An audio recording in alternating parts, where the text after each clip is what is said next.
Oh, buddy. The moment you have all been waiting for. Handshakegate. Whose fault was it? Who done it? Spoiler alert, it's always Elizabeth Warren's fault, but we're going to talk about it anyway. Thanks for tuning in.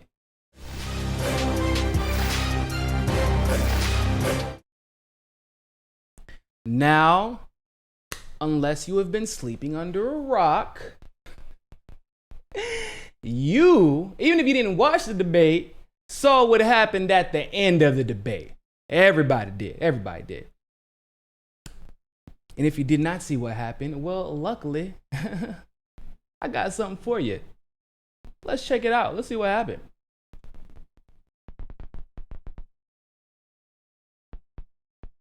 Debate in Des Moines, Iowa. This was it. The last time Americans will hear the Democratic candidates all on a stage together, hearing them debate before the first votes are cast 20 days from now. Caucuses in 20 days.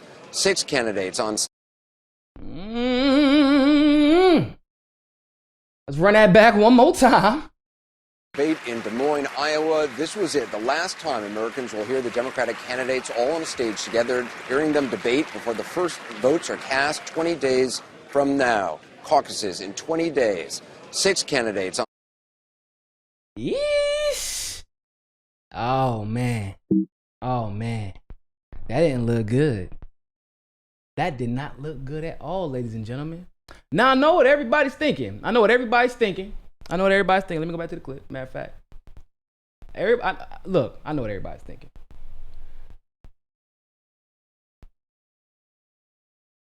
Everybody is like, damn, bro. I feel so bad for Steyer. That is the most awkward moment anybody has ever been in the history of political debate. That man just was like, Mom and Dad, why are you fighting? Is this my fault?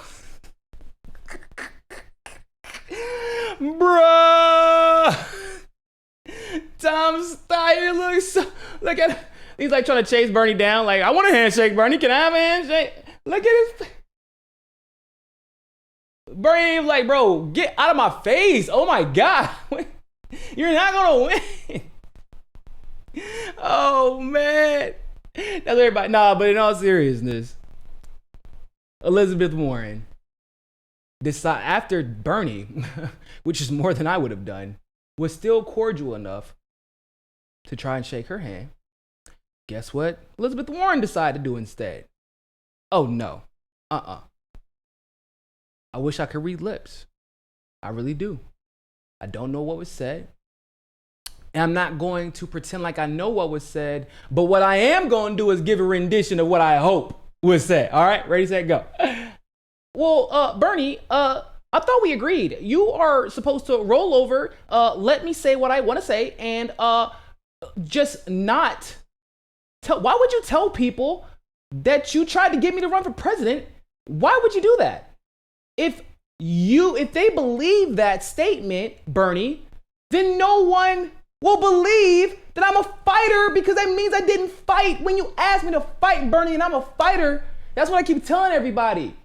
We're supposed to be friends, which means I'm supposed to treat you however I want to treat you and walk all over you, throw you under the bus, co-opt your policies, never defend you in public, allow people to call you sexist, lie about you behind your back, make a private meeting public, and then lie about the details of that meeting right before a debate, give the leak to CNN so they can get ratings, and you're supposed to do nothing about it, Bernie. You're supposed to celebrate me the whole way.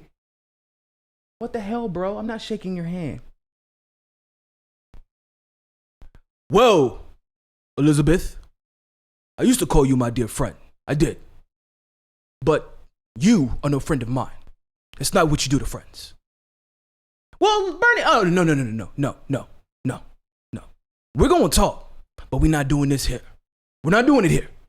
So, Liz, after this election, we're going to talk about it. Now I don't want to hear any more about it. Woo, boy, when Bernie gave her that hand, when he waved her off, bro, listen, y'all. I've been waiting for that wave off for 3 long years. 3 long years. I've been waiting for Bernie to look Warren in the face for 3 long years. And this year has been the longest one. Because it's like crazy when you put it into real perspective, right? You telling me Bernie knew that Hillary Clinton was running in 2015, 2016 and had already made up his mind that he was endorsing and going to campaign for Elizabeth Warren? But Warren had to sit on it and think about it and ponder over it and play both sides, only to eventually endorse Hillary Clinton. And then we later found out that she knew there was rigging. She acknowledged the rigging. And knowing about the rigging, she still endorsed Hillary Clinton. Then when she acknowledged the rigging, she changed her mind again.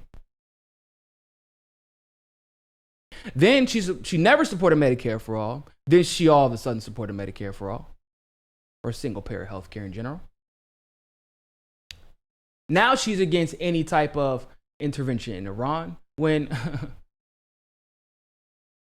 Elizabeth Warren has never seen a war she didn't like, and she's never seen a military budget that she didn't feel Trump needed more money for.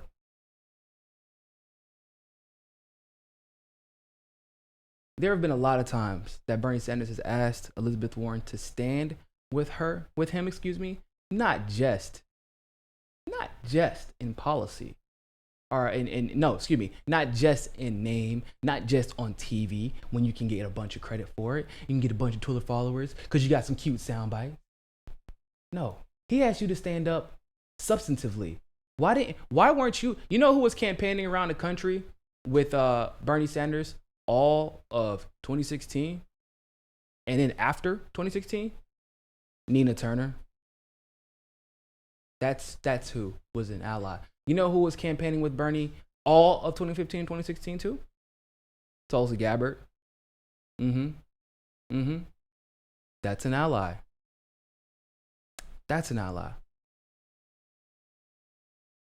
At least, like, for my complaints about Barbara Lee, at least Barbara Lee supports single payer health care. At least Barbara Lee has always stood against the war in Iraq and has never equivocated. And matter of fact, Bernie Sanders himself even admitted Barbara Lee was right actually about Afghanistan and Iraq, but doesn't try to change history to make it seem like she's more like Bernie only so she can steal his thunder. That's not what friends do. Elizabeth Warren is what you call an energy vampire. And what makes it even more disgusting is this clip I'm about to show you next. If you want to know why this non-handshake, aka Handshakegate, popped off, well, you about to find out. Because that ain't even the worst part of the debate. Or I should say the most entertaining part.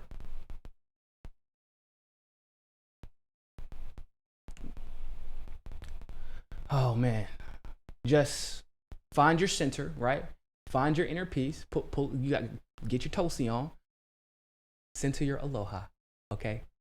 Because you're going to need all your aloha to get through this, all right? We're going to go ahead and go get through it. By the way, before I play this, make sure I got to make sure to give a shout out to Case Study QB. That is actually one of our new affiliate channels. If you want to catch, like, obviously I literally have no time to cover every single ridiculous mainstream media story. But we wanted to make sure we could at some point. And luckily we brought somebody onto the network who is absolutely fantastic at catching all of this and is once again fantastic at putting it all together in a way that's digestible. So yes, Case Study QB, if you're on Twitter, go follow them. It's literally that, Case Study QB. And you can, that's an affiliate channel, so you would be supporting the MCSC network, and we do appreciate that.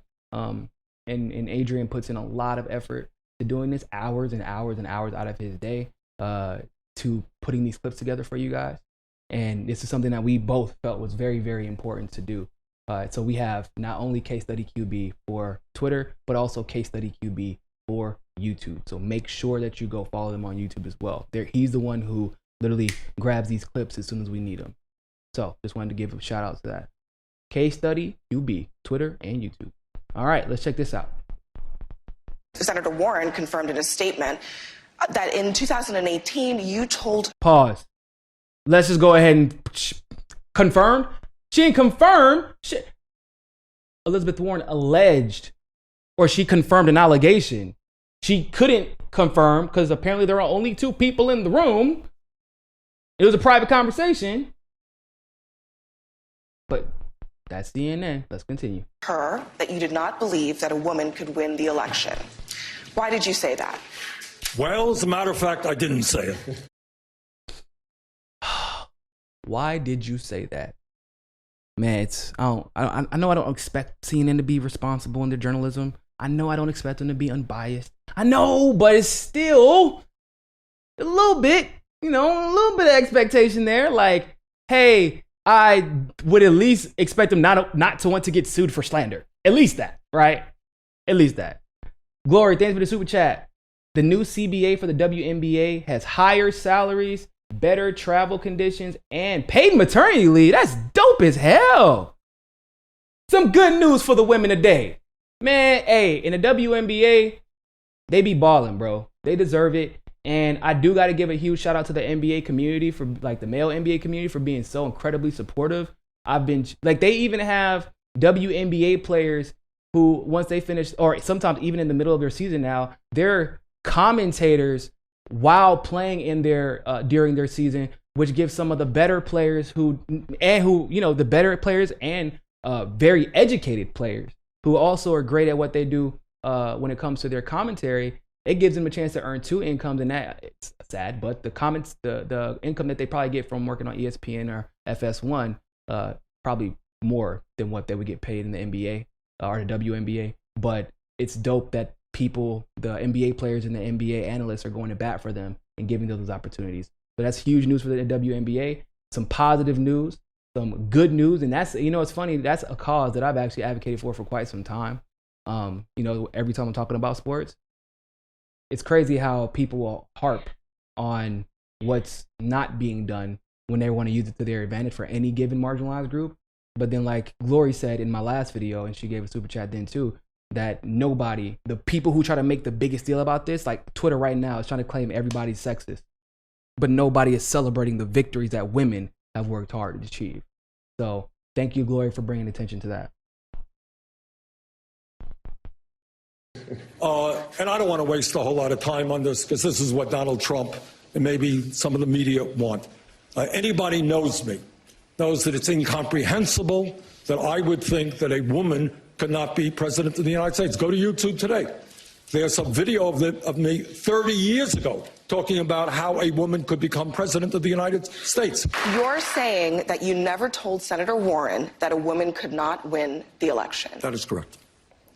Senator Warren, what did you think when Senator Sanders told you a woman could not win the election? Okay. I disagreed. Bernie is my friend, and I am not here to try to fight with Bernie.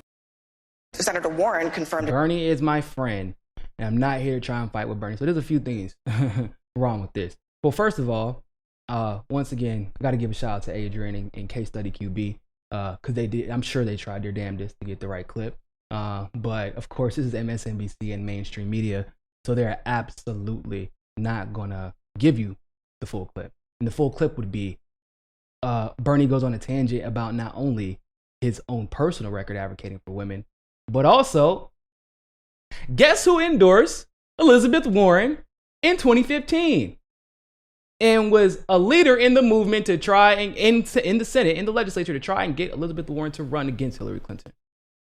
The only reason Bernie Sanders, which I guess we probably should thank Elizabeth Warren for, but the only reason that we got the movement we got today is because Elizabeth Warren did not prove to be the fighter that she said she was. When it was time to fight, she was not ready to. But now that the media is on her side and she's a proven ally to the establishment, resist and all that good stuff. Resisting is not the same thing as fighting. Now she's ready to run. And Bernie's sexist because of that. Yeah. Macracy. I'm probably pronouncing that wrong. I'm sorry. But thank you for the super chat. Did you see Emma's video being sad about Warren? No, I haven't seen it yet, but I'm trying to keep it positive today, man. Y'all out here, at least on YouTube, I'm trying to keep it positive today. I ain't gonna lie. I ain't been the nicest on Twitter this morning, but I'm gonna check it out. Appreciate you bringing it to my attention. I saw like people tagging me and shit like that in it on Twitter, but hadn't watched it yet because honestly, if I'm being real with you, like Warren, Emma, same thing. They're both part of the Brunch Brigade. She gives me anxiety because like she always sounds like she's about to cry, like she's always on the edge, and her mannerisms are very shaky. Especially when she's bullshitting. When she's defending like Tulsi back in 2017, she was less shaky, but even then, like stylistically, some presentations are just not good, not attractive for everybody. I may not like her style. It doesn't mean what she said at one point wasn't good, right? I didn't like Jenk's style back in the day. Still don't, but I just didn't like it, but I still would listen to him sometimes because at least he wasn't full of it at the time. But with that being said, she just gives me anxiety. And when I had to get anxiety looking at your body language and you're just ridiculous, nah, I'm good on that. I try not to watch her. They'll get me all worked up and anxious. So you got another super chat. Nene B. Still waiting for Tulsi to turn out to be the snake they said she was while propping up Warren. Think Tulsi will get a boost as a solid number 2 now? Absolutely. It's already happened.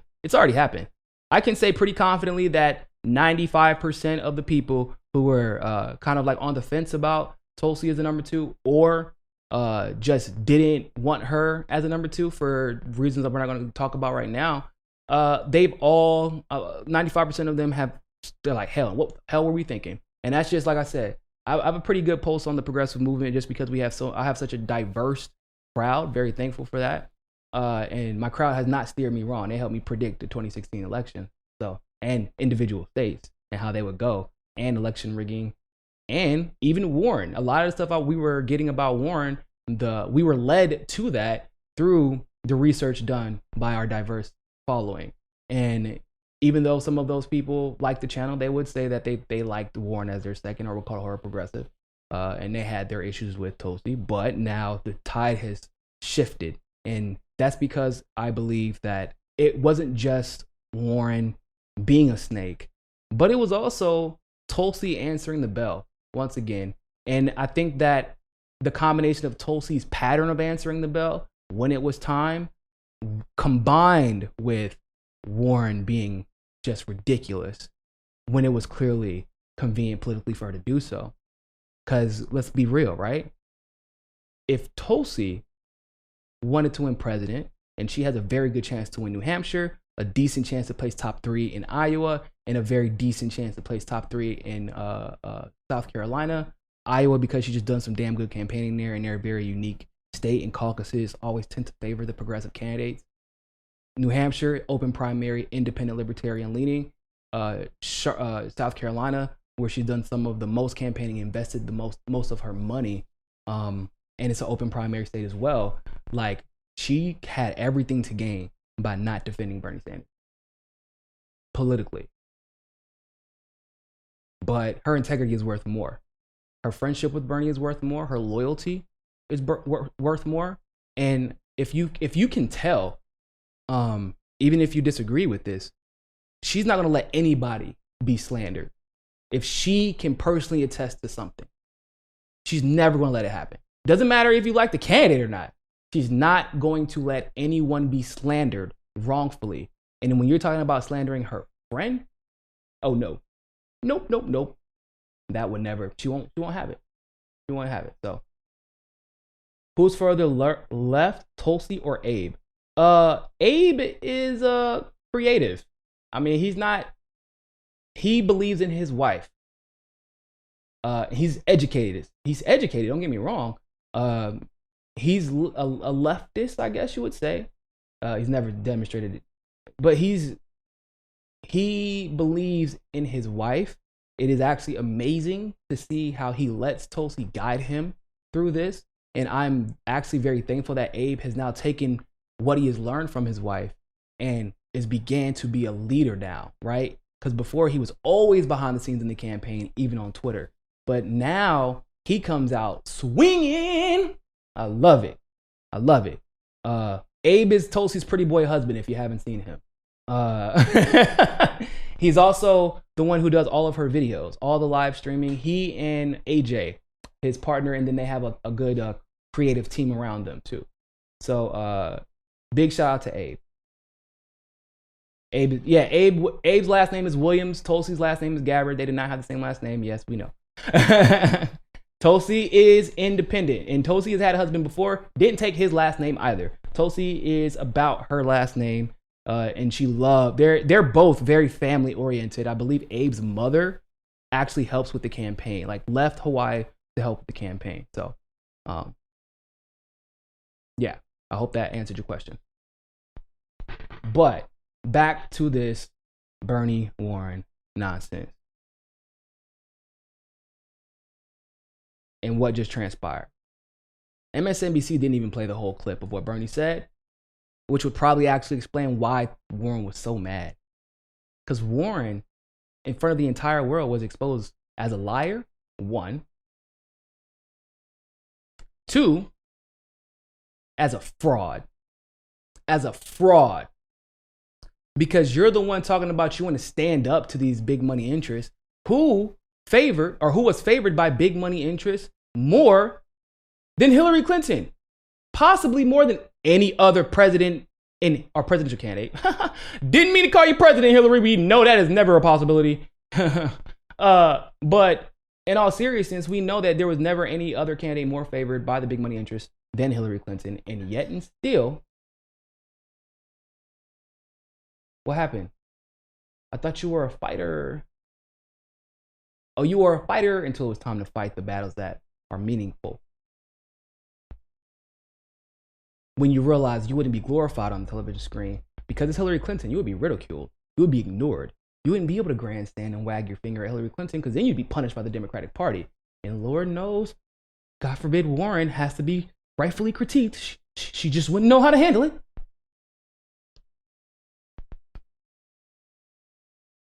And so instead of saying you misspoke, you embellished. When Bernie responded, you didn't even acknowledge his statement. In fact, you began to double down. You began to double down and start talking about all the men here have lost at least once. None of the men here have beat Republican incumbents. I'm the only one here who's beat a Republican incumbent in the last 30 years. Turns out that isn't true. Also, guess who the other person to have beat a Republican incumbent in the last 30 years is? That guy. That guy.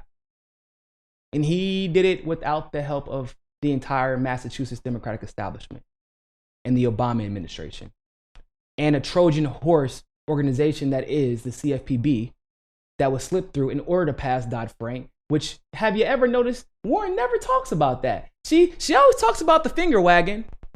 And then, CFPB, that was me. That was all me. Never talks about the fact that Dodd-Frank was getting introduced right alongside with it, and that CFPB was what was used to do that. Never talks about that. It's interesting because she had a whole committee dedicated to holding Wall Street bankers accountable. Somebody want to tell me how many she held accountable? Yeah, I thought so. Progressive ally, though. Life of Brian, you were going on the Hill. That's still happening. You had to slip a OPCW truth roofie on them because they're covering it up. I don't know if I wouldn't say they're covering it up. I haven't reached back out to them. Thanks for reminding me, by the way. This Warren thing has been kind of crazy, so I legit just forgot. But I don't think they are covering it up because Sagar is actually one of the few now in the mainstream that actually talks about the Syrian situation for what it is, rather than decorating it with Assad is a murderous dictator and da, da, da. He's been getting it right. And although Crystal may be naive on it when it comes to that situation sometimes, I'm not gonna say they're covering it up. I'll just say they haven't talked about it yet. because they've been so focused on the election. And that's what gets them the ratings. And at the end of the day, they're still in the mainstream. So they still got to do what gets them the ratings for the producers side, I mean. So, McCracy, it's amazing how much Jank defended Warren. Not just Jank. Remember Anna Kasparian's video? Remember Anna Kasparian's no filter video that was made directly after her attacking Tulsi? What Tulsi's video, it was, I know she was progressive and we consider her a progressive champion, but she did these things when she was 21 years old. Some of them aren't even true. And we can't really overlook that at all. And that's really problematic. Some problematic stances with Warren. I know she was literally a Republican until she was 47 years old. I knew she threw indigenous Americans under the bus. I know she was taking money from the financial and securities industries as she was sitting here pretending as if the CFPB was something significant. And once again, didn't mention the fact that Dodd-Frank was coming through to make the banks bigger as she was introducing or as she was fighting for CFPB. I know she threw Bernie Sanders under the bus in 2016. But hey, y'all, Liz is a white woman and she's part of the brunch brigade. She can evolve, right? Yeah, that's basically exactly what it was. So and Anna wasn't the only one. Emma, now I ain't gonna lie though, I'm not gonna lie, because Anna threw Emma kind of under the bus, because Anna really set up for Emma to have hated Tulsi and then defend Warren as much as Emma did, because everybody knows by now that Emma said that Tulsi was the bravest politician in DC, and that was including Bernie Sanders. You went from that to once Tulsi announced Tulsi hates Muslims. But guess who said that first on Twitter, innocuously, in a reply to somebody else. So a lot of people didn't see it. That was Anna who said that first. Emma was a dumbass who said it on camera, doing her little shaking thing that she does. Her Amy Klobuchar shake. Harlem shake. Okay. But here's the thing. When Warren hit that switch that everybody knew was coming, and I'm actually sure that even Anna knew it was coming. But Anna also knows she's the editor-in-chief of TYT now. I'm good. Emma, I don't know about you, but I'm good. My brand is straight. It is okay. My progressive brand is straight. Yeah, okay. But when Warren hit that switch the other day, Anna went right on CNN. I don't know her. Shit, but don't you defend? Then you like, nah, man, what you talking about? Bernie, bro. Warren tripping. She ain't really a progressive like that. We never even been friends like that, bro. That no filter video, let me tell y'all something. That was all satire. You really think I would defend a Republican? Come on, former Republican. I was just joking. Y'all know I joke. It was a long form joke. It was one of them, them jokes that go on for like a year. I was in my character. I'm never like Warren. You crazy, CNN? And Emma like, oh shit. She's still a progressive, but this is problematic. Is that what y'all want to hear?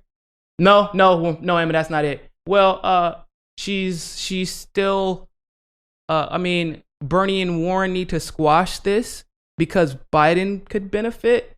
Nope, Emma, you still got it wrong. Try again. Mom and dad are fighting and we're sad. No, got it wrong again, Emma. But what if I take a piece of paper or a picture of Warren and rip it up live on camera?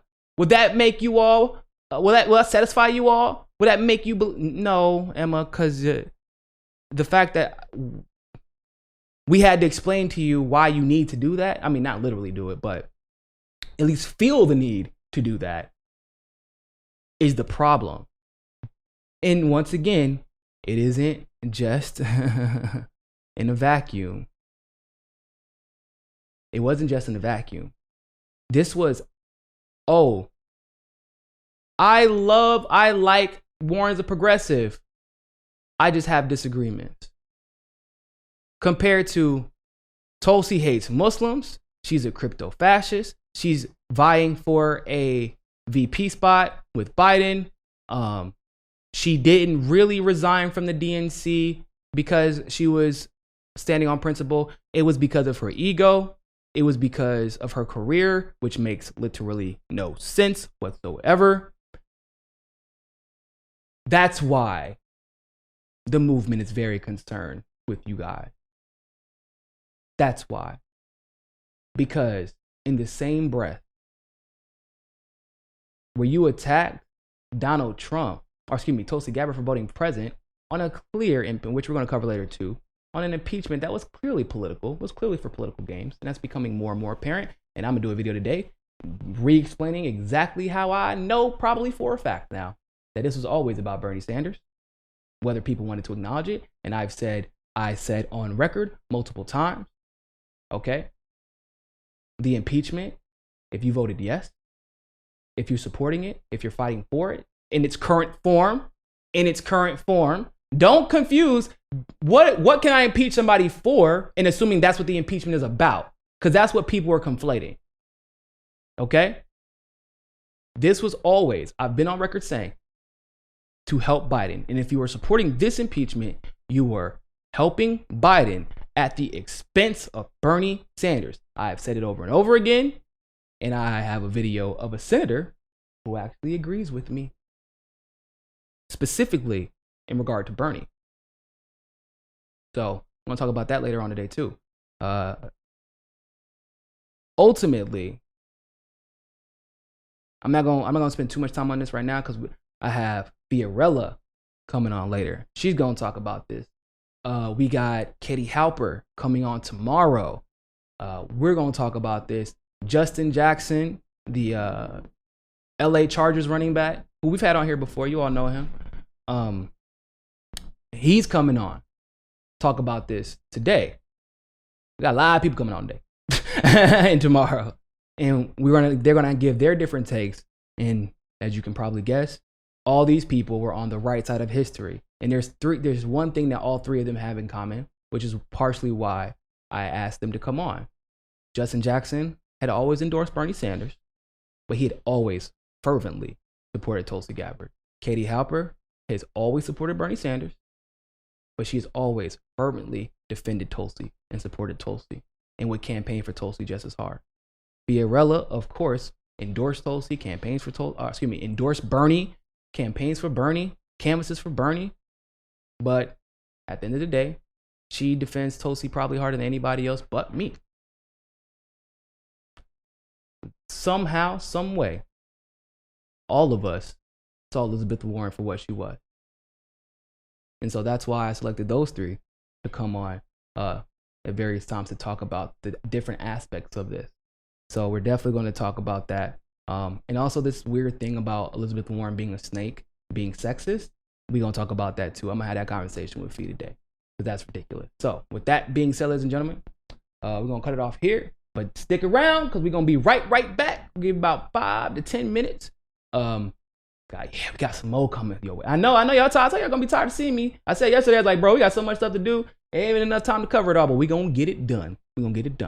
So stick around. Check back in about 5 to 10 minutes. We got another story for you. Always remember, more than anything else, people, find your balance. Peace. Don't forget to hit that subscribe button and hit that notification bell if you like that segment of Mi Casa Su Casa. Of course, if YouTube is giving you trouble, as it always does, you can download the Rockfin app and follow us there. Also, if you want to continue to help our show grow, you can help us reach our goal of 500 patrons on Patreon and donate as little as $1. Really, anything helps. Other than that, always remember, people, more than anything else, find your balance. Peace.